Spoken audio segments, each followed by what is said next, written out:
عارفين اكتر حاجة بتساعدك ان انت تفشل في اهدافك ايه؟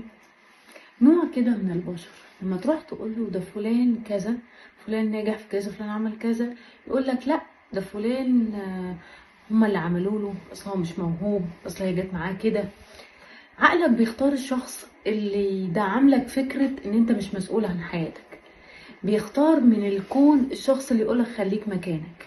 يعني سمعت مغنية كده، مش مغنية، ممثلة ومؤدية من غير ذكر أسماء، ولا ناجحة في الفن ولا ناجحة في التمثيل، فطلعت تقول على عمرو دياب، بيسألوها على عمرو دياب فقلت ده مؤدي مش مغني.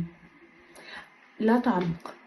انا معرفش هي كانت بتعلق بتقول على عمرو دياب بناء على ايه هو مؤدي مش مغني، حتى لو ما ذكرتش محاسنه خالص.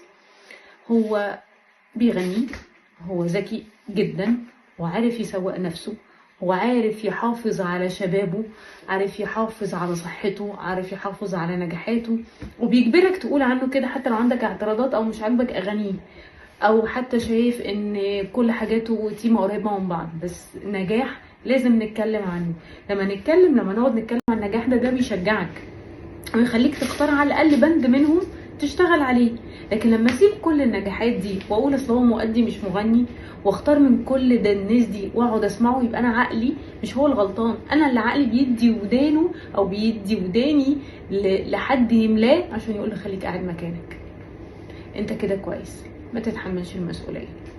اختار بتاكل عقلك ايه. كان معاكم دينا.